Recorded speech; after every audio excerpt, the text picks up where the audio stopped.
Patrick zana amenyo hano. Umuntu wabaye umuhondo waritukujira cyane. Suze. Usoma telefone yawe, arimo bamuzi telefone yawe kandi afite telefone ye. Izi telefone.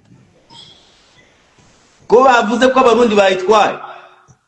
Uzajya wumva amagambo y'ibikoryi bivuga Dumba we. Dumba namaze gusaza nimusaze kujya wumva amagambo y'ibikoryi nka bya Emi n'ibindi bicucu nka bya Pionika wowe Dumba.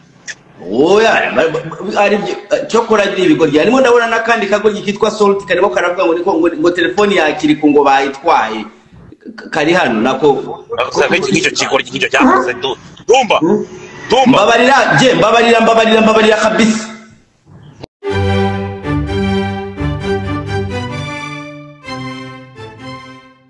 Abantu bibiri marima kuko ubutubwira mwana. Ntabwo zongera kumva amagambo y'abantu kiri kuntabwo yakora telefone y'umuntu. Patrick kagaragara nk'igisambo. Urimo uravuga kiri kagaragara nk'igisambo. Umuhungu wanjye Patrick usa nk'urubinga ibintu yamukoreye n'ubu naramuka ageze i Burundi baramukandisha imiravumba. Patrick murimo murabesha abantu ko batwaye telefone yawe ariko Kasuku arabizi neza ko telefone yawe uyifite. Ariko ni igisambo. Nyereka telefone yawe gutya Patrick.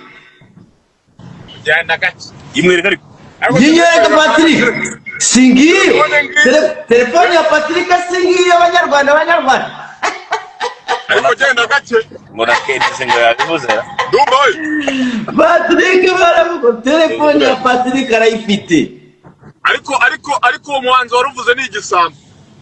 Kiriku. Oya Kiriku n'umwana w'umuswahili. Nakuntu umugabo bita Joshua wateguye kiriya gitaramo nari nsanzwe muzi ku izina rya Jidena. Nawe ariko ngo yarahemutse cyane yahemukiye abantu niyo mpamvu biriya byose by'urugomo n'iki byose byahabaye. Telefone urumva korana n'ibisambo. None wabana bacumokoye ibyuma batashaka kugira ngo babicomokoye. Babicomokoye yabibye. Babicomokoye bazanye imashini itagikora positive. Nyine Jidena yabibye. Oya, kandi bazanye positive. Yaramaze kubiba. Oya. Yari yabishyuye neza cyane ahubwo bazanye imashini ngo byapfuye amaze kubiba.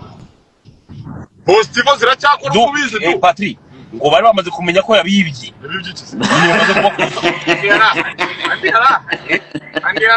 Amaze ko unoze kunyiramo amagana nanyitana. Wewe nawe imbere gafu. Nanje tari mirata. Igisambo rero. Bari bamaze kumenya ko yabibye. Abana baje mukora ibyuma kiriko ari marapa. Dore abahungu banje bw'abahungu bwanje bimo uragenda bwandika ngo Kasuku baga. None se Dumba we. Niko du. Yo. Baribwe nanjye baranyibase ni revenge. Ese we bakwibye iki kuri murasakuriza ubusa kandi telefone yawe wifite? Kandi telefone utuvuga nambaye kuyikura mu kanya mu menyo ya rubamba. Uyikuye he? Mu menyo ya rubamba y'icyo gisambo. Ariko bakuyemo ibi video wari wafashe. Bande babikura mu telefone yanjye bapfa. Ariko Dumba turi connect ni sa. Dumba. Karame. Arakandi kana nshaka kuziyama ku mugaragaro.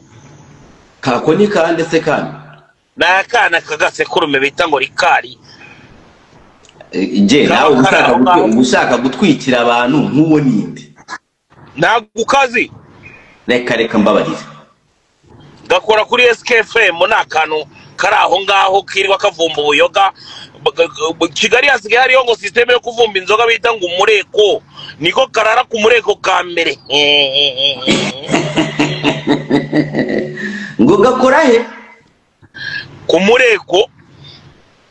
Ubwo rero ntabwo mba mbuzi umbabarire utuntu twari nukazajya twikira abantu hano je iyo turi hano jewe nawe uzajya umenya ko turi mu bintu binini cyane.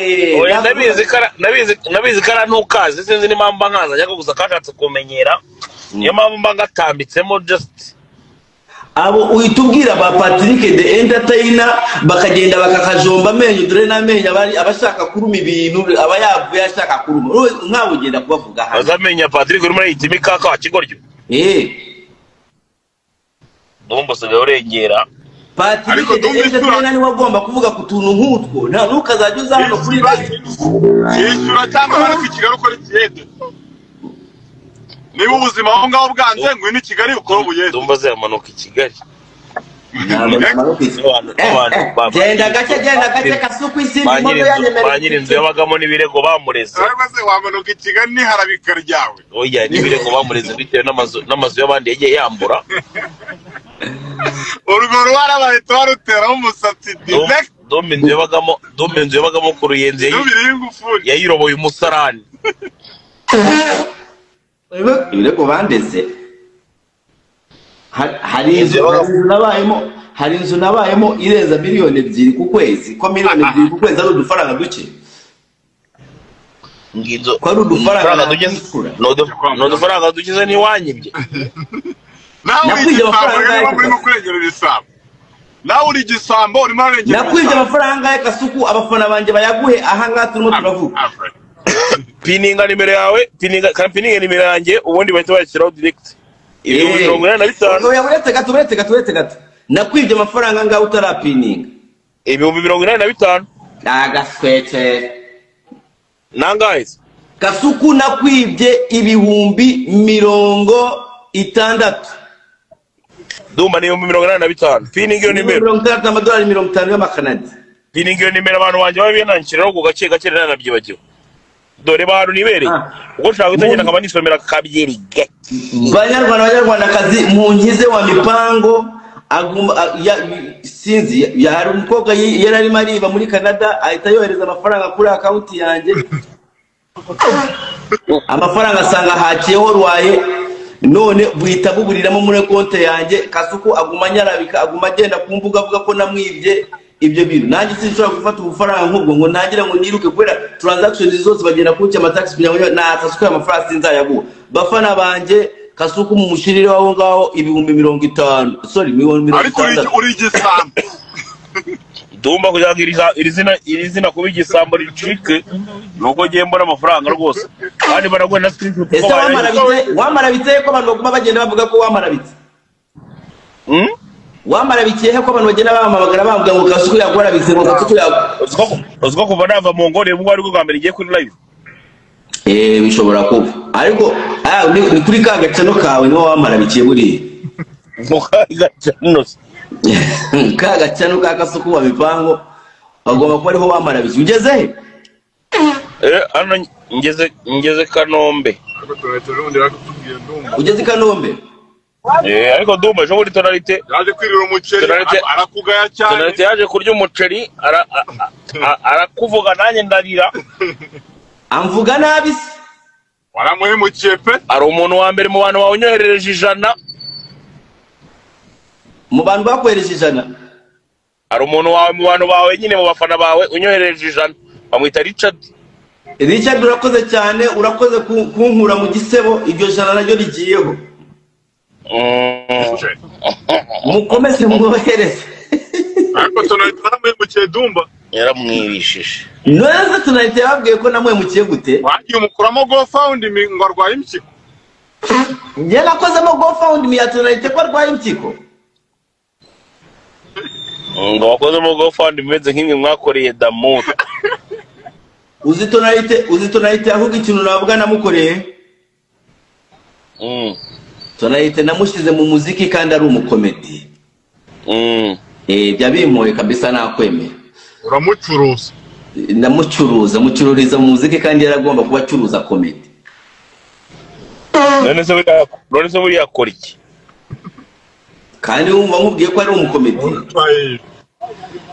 ejo muri nabonye n'abanyakisona banuza barimo baraswera ikibambazi ngira ngo nako niko kazi nabwo buri mbazagiye ngo namusanze wamusanze muri saro kwa AB aryamye mu ntebe cha AB yanyagirije umwana ahubwo abantu niba mushaka kumenya umuntu wanyagirije AB God niwe yanyagirije umwana yari yoroje rido AB Godwin wanyagirije umwana barakorana Ndumva vani bimwira kuri live uveho ugenda ujye kwivuza. Imveho ngende gukora iki? Vana ibimwira kuri live ujye kwivuza. Mani ubwo se hano wakwivuriza harakonje unasohotse hanze ubu ngubu giripita yiyongeye.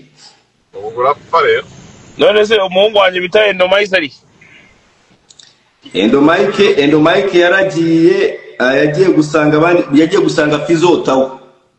Uwitwa Jonathan Niyonsaba na wankiriyeho. Ari gushiriyeho hangahe yavuge? Inote ya 200. Mukomeze mushireho ijana mukwize ibihumbi 60 Kasuku ndeke. Kasuku aramarabitse, Kasuku buri kaganura avuga agenda mvuga Kasuku aho Kasuku umva sabyinyo ese baramubeshya. None se ndakubeshyira cyangwa uri igisambo? Kasuku abantu muri etazi ni bagwaye amadolari yanjye 400 urayarya ndakwihore. Ubu tugiye gupfa ibihumbi 60 by'amanyarwanda wakuye muri madolari yanjye 400 ugahita wisha. Nshaka Dumba byihorere ugiye kumbera nk'umuntu bita Bruce Melody nanjye bigeze kunyera amafaranga turi kumwe turi mu gihugu kimwe ntashaka kuvuga umuhungu nawe yakenyereraho ngo niwo wabikopeye hwerega ndabizi. Oya kandi ari we gisambo. Icyo nagukundiye nuko wampamagaye ukambwe ngo rero mwana Dumba ngo hano nari mfite amafaranga yawe ariko bayamaye mfite aga problem k'ingenzi. Amafaranga igenda yashaka kuramo amafaranga yawe yansubiza. Ntago yo barohereza. Ntago yo barohereza sha. Banyarwanda kaze mwankuye mu gisebo ibihumbi 50 birabananiye kwe. Abantu bagukurikira bari kuri wifi zo ku mirenge no mu midugudu. Basa abantu n'abanyakigali habuzima ba diaspora. Mama beauty ohereza amafaranga Kasuku ibihumbi 60. Bari no ku masantre de santé. Mama beauty salon ohereza Kasuku ibihumbi 60. Mama beauty salon yarakikenye byihareje. Reka mbabarira. Ahubwo se hari umukiri uriho nka mama. Hari umuntu bita Marcel iradukunda nawe gukuye mu isona gushyiriye 100. Abaswera ko bakimye Imana. Abo nibo bantu ufite. Banyarwanda kazi mwankuye mu gisebo cya wa mipango. Ngewe uzungu nibeshya nkavuga ni abantu banje nibashyireho. Mbwira ngo nse nk'ubivuga urebe. Gerageza. Oya kwa ko urumuranyishyura ntago nabibabwira. Amafaranga n'amafaranga katwogerageza noneho nabanje barayiko. Ari n'undi muvandimwe bita Fabrice Rugamba nawe agukuye mu isoni. Ngo nanjye mushiriyeho 10k. Arumvuze nanjye mushiriyeho 10k. Guys mugende mushiraho 10k mugiye mushiraho 10k mubure mu gisebe.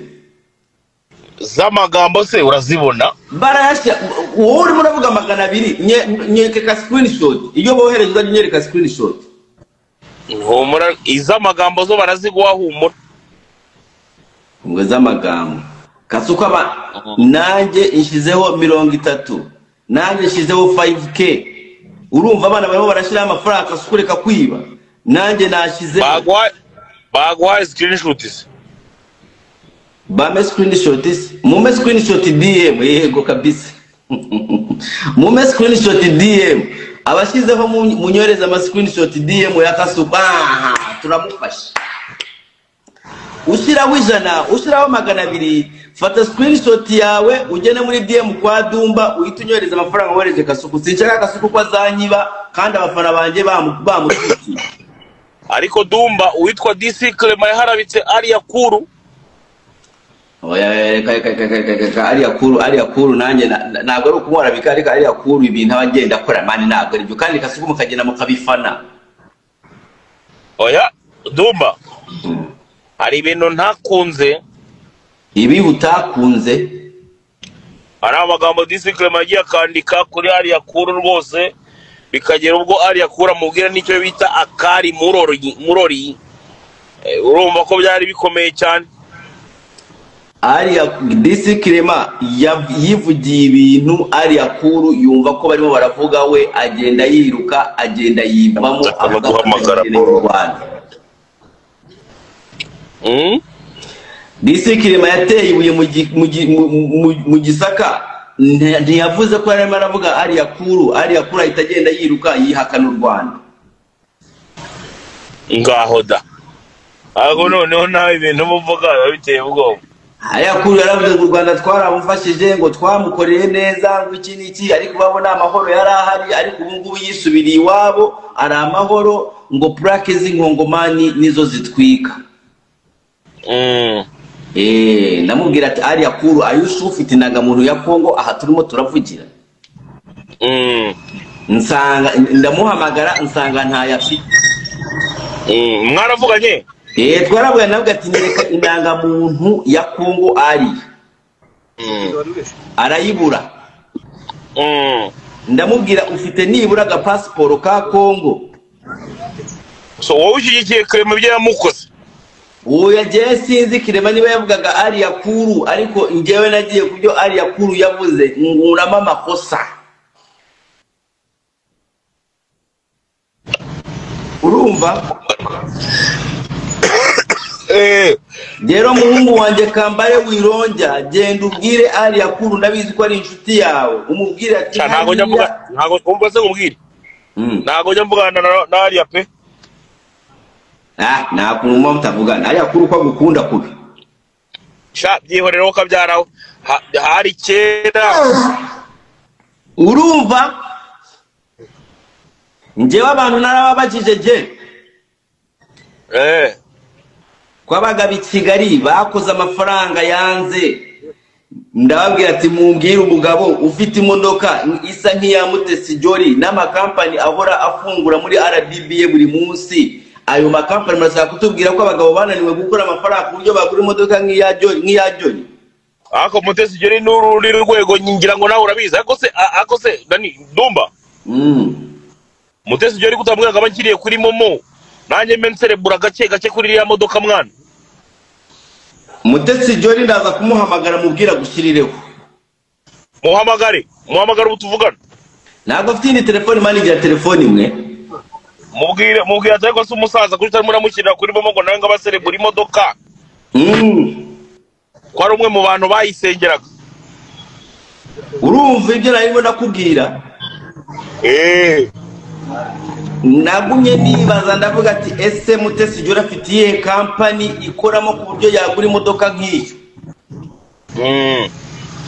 Nsanga Mutesi Jolly nta company afite. Murajya kure. Ariko nsanga afite ikimurengera mbaza ngo ni iki? Murajya kure. Umugabo w'umukire aramurengera Mutesi Jolly iyo modoka arayikwiye kubera umugabo we afite amafaranga angana gutyo. Ibyo ntabyo nzinzi ko gusa yaguze imodoka. Ngenda kwa Isimbi Modo. Yego. Umwe w'umutindi. Ndibaza ndafite imodoka waguze imodoka. Amafaranga wayakuye he? Iyo company waregisterize muri RDB ishobora kwinjiza amafaranga yakugurira imodoka ingana gutyo ukishyura n'imisoro nk'iyo wayakuye he? Uzi icyo nasanze?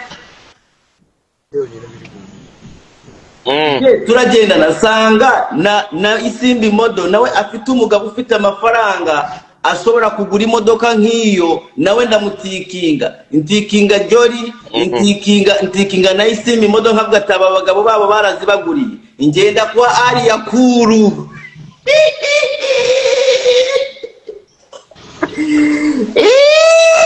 Nasanze ariya kuru company nayo afite n'umugabo nawe afite ariya kuru na n'ubu ndakibaza imodoka yayiguze gute? Umva ubwenge karemano bw'umuntu bushobora kumwemerera kuba yagura ibyo akeneye byose. Haje abantu bamwe bahita bambwira ngo Dumba ngo ariya kuru asigaye aba muri Kongo ngo sinzi ngo ibiye rigwa hariya ngo ibiye rikagwa hano ngo ibiye rikagwa hano nabwiye ati nta kibazo ibyo ndabyemeye ariya kuru asigaye ari muri Kongo ubu ngubu ashobora no kubona iyo modoka nayo mafaranga nabwo none so dusubira inyuma inzu yubatse mu myaka 2 ishize yayakuye ko yari atari bwaje muri Kongo babura ibyo bambwira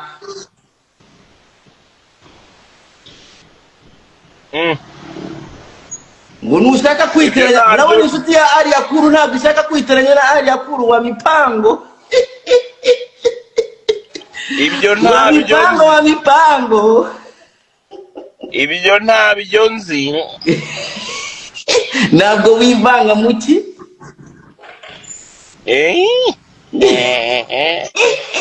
uwo niwe mukobwa banyarwandakazi uwo niwe mukobwa wanyu ari yakuru muramubagase ntabwo nimo namubaganye nimo navuga facts naza azambwira ati duwati nafunguye iyi company muri RBBA yinjiza gutya nuku amafaranga naya nakuyemo amafaranga ya ingenda nguri modoka ntayafite ngo muravuga icyo bita reality ndimo navuga igitwa reality gasubiramo ako kantu reality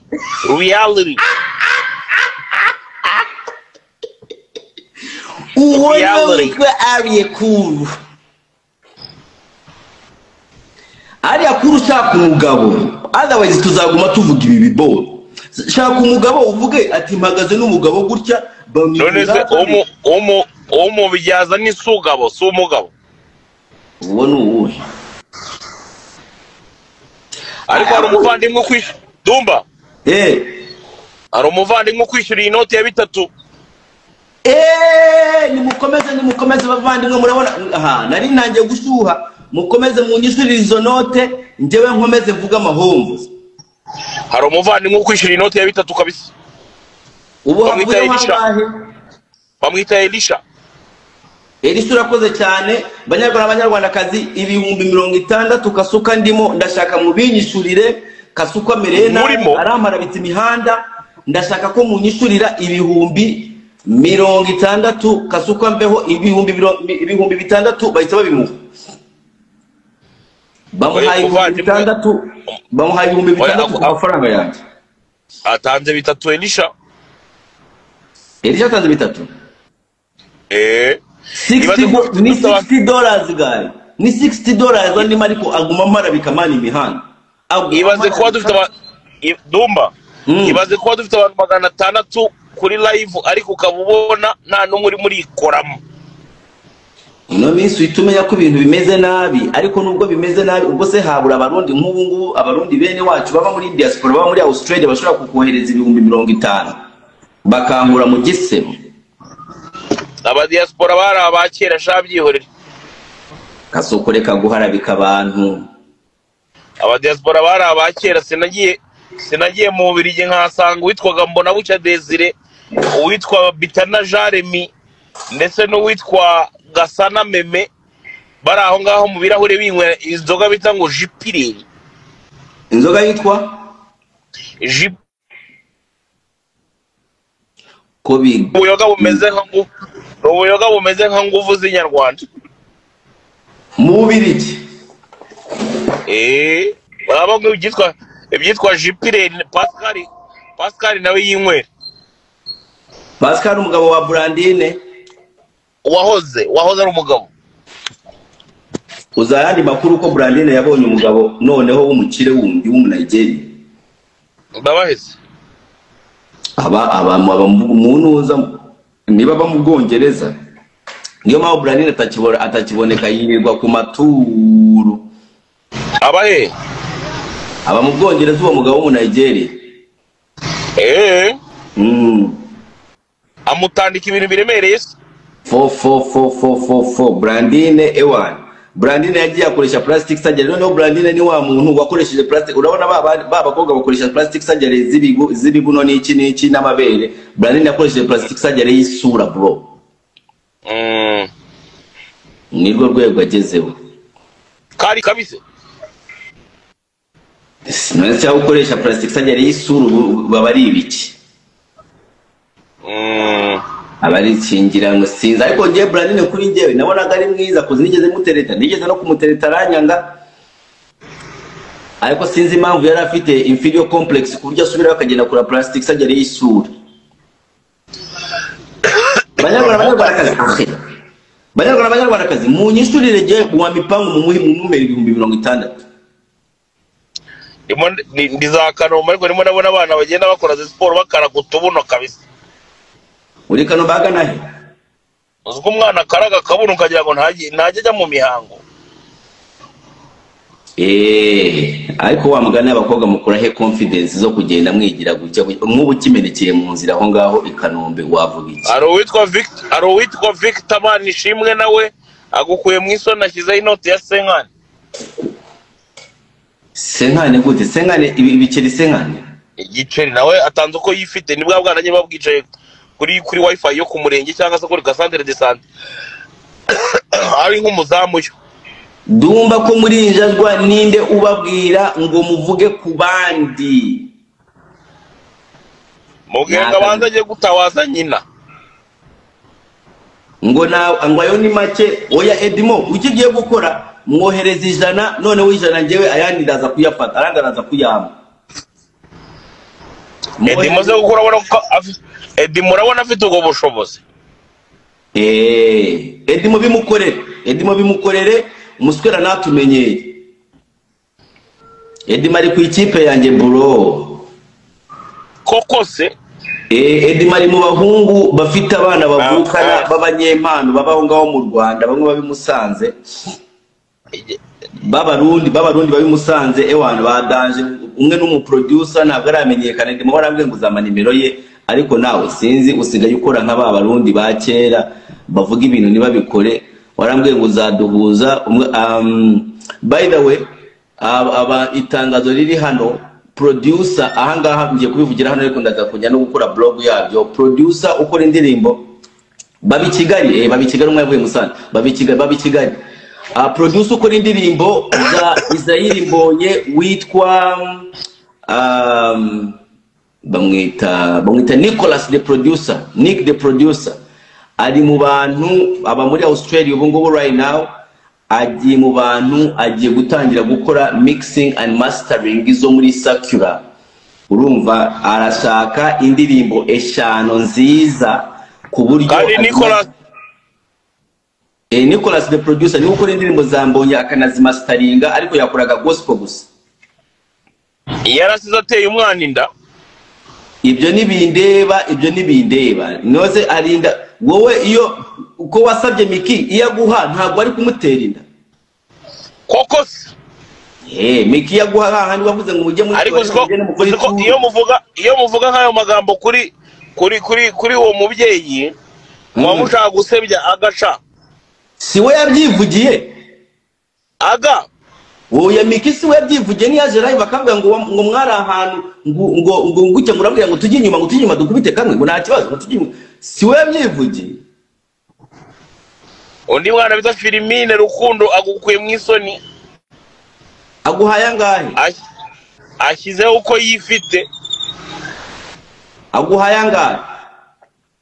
15. Umuhungu wanjye Edimo agiye kubigukorera. Edimo Murundi se? Ni Umurundi. Urumva rero je Nicholas the producer agiye gukora mixing and mastering arabazikorera muri Australia.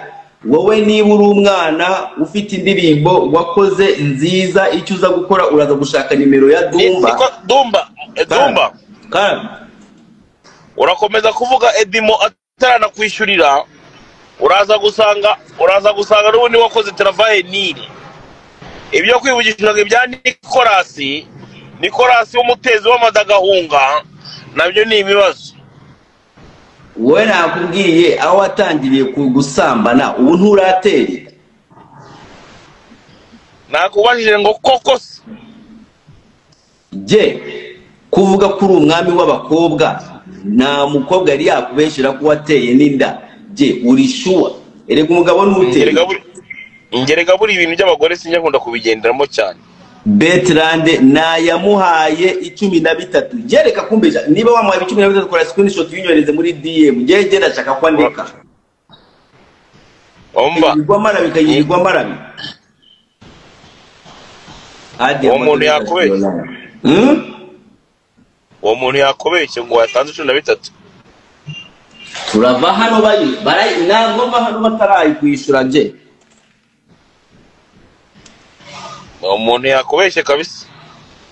Ntabwo mva hano bataragwa amafaranga yawe. Ndabiza abafana banje barankunda. Ahubwo nanjye barimo baranyandikiye inbox ngo mbaho ubufasha.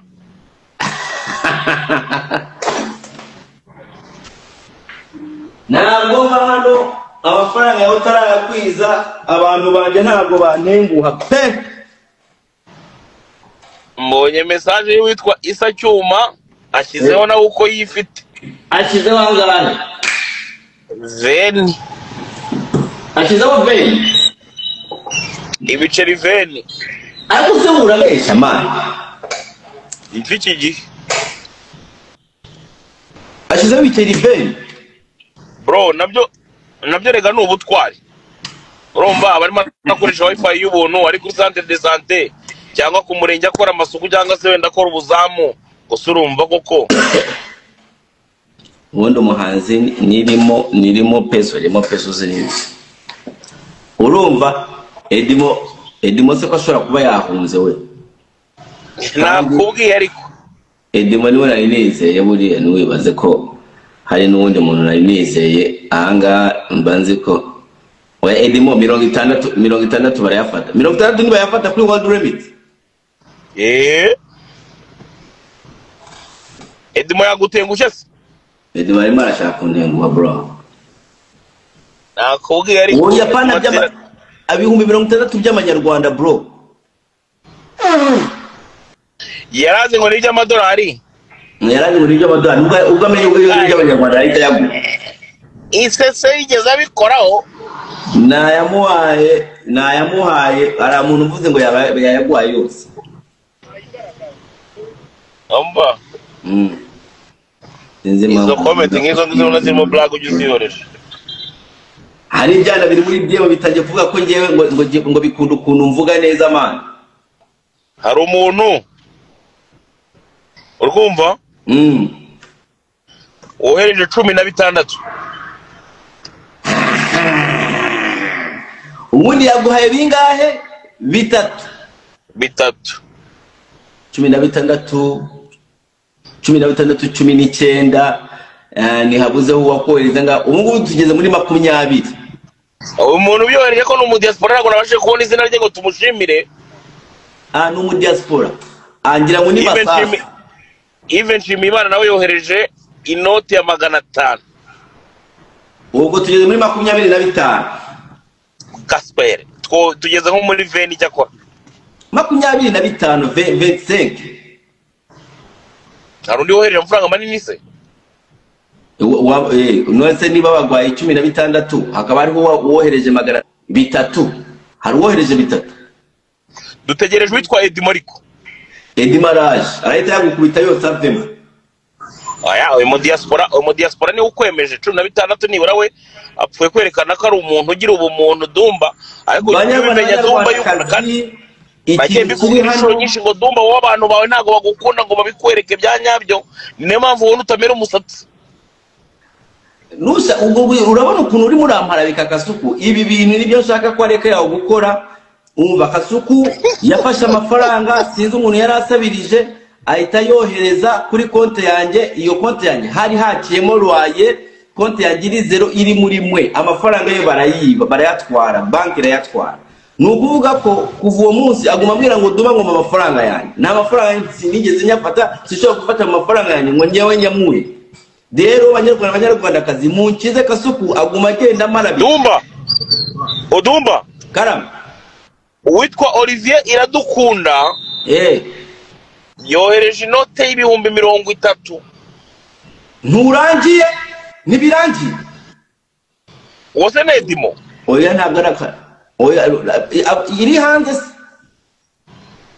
Olivier Iradukunda niyo mazina ngoyi.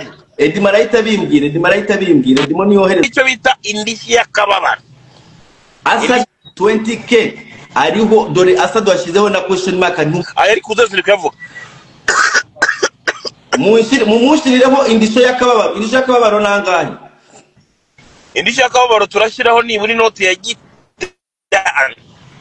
Inote ya 5. Nk'umuntu nyine wababaye nibwe. Umva abanyarwanda kazi ndashaka musuzugure Kasuku abafana bankunda abantu. Iyo note utangiye gukoresha imvugo mbi kandi narakomerekejwe naribwe. DJ Kaspi ashizeho ibihumbi 15 avuze ko yaje. Buretse gato. Dumba. Impamo ya Mungu ayo mafaranga Kaspi arakubeshye nayo nabonye. Kaspi ntagasora kumbeshya. Kaspi niwo mugabo wa mbere afubura abafite amafaranga ayikubite. Dumba reka ndahiriye imvugo ndagasubira mama ntayo nabonye. Aya Kaspi nayo wabonye. Ntayo nabonye. Nari kubona yavuze. Kaspi ayo mafaranga yohereze. Nari kubona bikubwiye. Umva abanyarwanda kazi mu gihe ibihumbi 100 ufunga karayi. Ahubwo witwa Patrick Byiringiro wawe ashyizeho 111. Muhaye 17 ke kubwa Dumba. Agamba ashyizeho ibihumbi 15. Jean Claude Rugamba ashobora kuba umuntu wanjye. Aguhaye 17 ke kubwande. Jean Claude Rugamba niyo Kaspi ashobora kuba bikoze ku bwanjye. Yakugezeho Rugamba yakugezeho. Abikoze ku bwanjye ko umubwira. Ngo Kaspi ni umuntu tugendana n'umuntu twatanu ashobora kuba bikoze ku bwanjye. Kaspi ubikoze ku bwande. Kaspi amafaranga 15 ubikoze ku bwande. Afashije igisambo cyangwa ufashije Dumba igisambo icyambuzi cyangwa urukundo ukunda je. Ngaho ariko muracura gozwe nishuriye Dumba. Kasparanyishuriye bishyuriye igisambo. Je ndashaka kukubwira ko n'indisho y'akababaro irangiye. Umva nkubwire rero. Noneho ndimo nagenda nasezera ku musozo kugira ngo twakira. Noneho gereka nkubwire ikintu kimwe. Uzi ikintu ugiye gukora? Mbwira ngo nkwereke none njye abahungu banje uburyo babikoramo. Ndashaka ko ugenda ugafata ibiganiro wamvuzemo ubisibe.